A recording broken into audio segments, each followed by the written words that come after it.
राधे राधे। आज मैं आपको श्रावण कृष्ण पक्ष कामिका एकादशी की व्रत कथा सुना रही हूँ।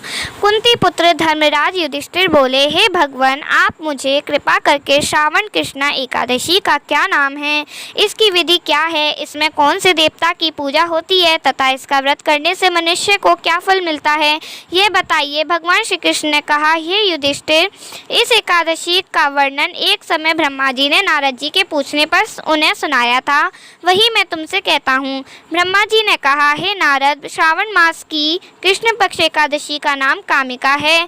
उसके सुनने मात्र से अनंत फल मिलता है। इस दिन शंख चक्र गदा पद्मधारी भगवान विष्णु का हरि माधव मधुसूदन आदि नामों से पूजन किया जाता है। गंगा, काशी, नैमिषारण्य और पुष्कर स्नान के फल से अधिक विष्णु भगवान के पूजन का फल होता है। जो पुण्य फल सूर्य व चंद्र ग्रहण पर, कुरुक्षेत्र और काशी में स्नान करने से, भूमि दान करने से, सिंह राशि में, बृहस्पति में, गोदावरी और गंडकी नदी में स्नान करने से प्राप्त होता है, वही फल विष्णु भगवान के पूजन से मिलता है।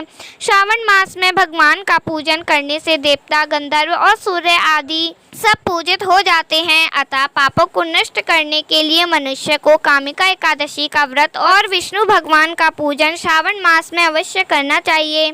जो भक्त लोग कामिका एकादशी के व्रत में उपवास करते हैं और इसके साथ विष्णु भगवान का पूजन करते हैं, तो व्रत के प्रभाव से उनके सब देवों, किन्नरों, नागों व पितरों का पूजन हो जाता है। इसलिए मनुष्य को पापों से मुक्ति पाने के लिए यह व्रत नियम पूर्वक व विधि पूर्वक करना चाहिए। भगवान ने स्वयं बतलाया है, अध्यात्म विधा से जो पुण्य मनुष्य को प्राप्त होता है, उससे अधिक पुण्य तो कामिका एकादशी के व्रत से मिल जाता है। यह व्रत मनुष्य को मरते समय नरक में जाने से बचाता है। इसके पुण्य प्रभाव से कुयोनि भी नहीं मिलती।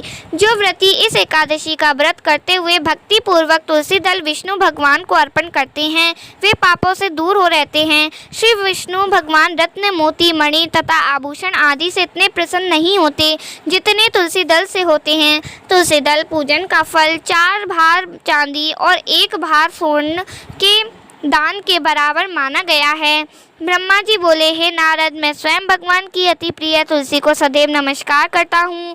तुलसी को सींचने से मनुष्य की सब यातनाएं नष्ट हो जाती हैं। तो तुलसी के दर्शन मात्र से ही मानव के सब पापों का विनाश हो जाता है और शरीर में तुलसी के स्पर्श मात्र से ही मनुष्य शुद्ध हो जाता है।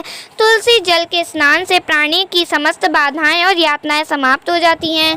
जो श्रद्धापूर्वक भगवान के चरणों में तुलसी जी को जो अर्पण करते हैं, वे भव सागर से मुक्त हो जाते हैं। कामिका एकादशी को रात्रि जागरण व दीप दान करने वालों को प्राप्त पुण्य का वर्णन करने में स्वयं चित्रगुप्त भी असमर्थ हैं। एकादशी व्रत के दिन प्रभु के समक्ष दीप जलाने वालों के पितर और उस दिन स्वर्ग जाते हैं, तो उन्हें स्वर्ग में जाने पर हजारों दीपकों की रोशनी प्राप्त होती है। ब्रह्मा जी कहते हैं, हे नारद, ब्रह्म हत्या तथा भ्रूण हत्या आदि पापों को नष्ट करने वाली इस कामिका एकादशी का व्रत मनुष्य को यत्न के साथ करना चाहिए।